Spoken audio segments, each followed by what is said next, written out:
ஆக்சுவலா ஒரு நல்ல கேரக்டர் வில்லனா வச்சு ஒரு கெட்ட கேரக்டர் ஹீரோ வைக்கணும், அதான் படம்.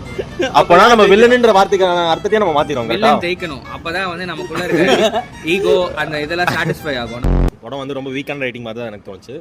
இவ்வளோ நிறைய ஹைப் பண்ண மாதிரி இருந்தது படம். இந்த மாதிரி நண்பர்கள் தான் ட்விட்டர்ல சுத்திக்கிட்டு இருக்காங்க, அவனுங்க பேச்ச நம்பாதீங்க. கரை வந்து வேற மாதிரியான ஒரு படம், செம்ம படம்.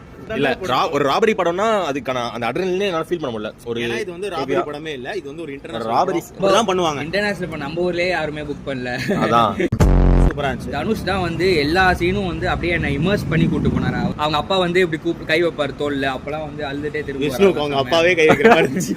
அள்ளு விட்டுருச்சு விஷ்ணுக்கு. அமிதாப் பைஜு நிறைய பேர் சொல்லியிருந்தாங்க இந்த மாதிரி செட் ஆகல அப்படின்னு. எனக்கு ஓகே, நல்லா தான் இருந்துச்சு. செட் ஆகாம இல்ல, ஸ்கிரீன் டைம் ரொம்ப கம்மி. போலீஸ் வந்து நிறைய யோசிச்சு பண்ணாரு, தனுஷ் அவ்வளவு யோசிச்சு பண்ற மாதிரியே தெரியல. ஆனா அவர் எல்லா இதுலயும் எஸ்கேப் ஆயிட்டாரு. அது எப்படின்னு எனக்கு தெரியல. பட்டன் அழுத்த சொல்லி எல்லா போலீஸையும் அலர்ட் பண்ணுவாங்கல, அதெல்லாம் சம சீன். ஆனா தனுஷ்க்கு வந்து அது பாதிக்கவே இல்ல. சம சீன்ட்டான். படம் மாஸ் படம். மியூசிக் வந்து எனக்கு எதுவும் பெரிய அப்பீலிங்காவே இல்ல, ரொம்ப ஆல்ரெடி கேட்ட மியூசிக் மாதிரி இருந்துச்சு. ஆனா சவுண்ட் எஃபெக்ட் யார் ஜிபி தான் மியூசிக்கா? ஆமா, நீங்க இத சொன்னா நம்ப மாட்டீங்க. படத்தோட தனுஷ் என்ட்ரி சீன்ல வந்து அரசன் பிஜிஎம் போட்டாங்க. அரசனே தனுஷ் கொடுத்ததுதான். ஒத்துக்க முடியல. தனுஷ் எடுத்தான். இதே படம் சிம்பு நடிச்சிருந்தாருன்னா இந்நேரத்துக்கு தம்பி கிடையாதுன்ற நான் என்ன சொல்றேன், ஷோ பாத்துப்பாரு, இந்நேரத்துக்கு ரிவ்யூவே போட வந்திருக்க மாட்டாரு. போர் தொழில் எடுத்த டைரக்டர் கிட்ட இந்த மாதிரி ஒரு படம் நான் எதிர்பார்க்கல. ஏன்னா போர் தொழில் அவ்வளவு கிரிப்பிங்காவும் அவ்வளவு நல்ல ரைட்டிங்கும் இருந்திருக்கும். போர் தொழிலோட ஹாஃப் கூட இல்ல. அதான் சரி, ஓகே. படத்தோட ரேட்டிங் நான் 2.5. எனக்கு 3.5.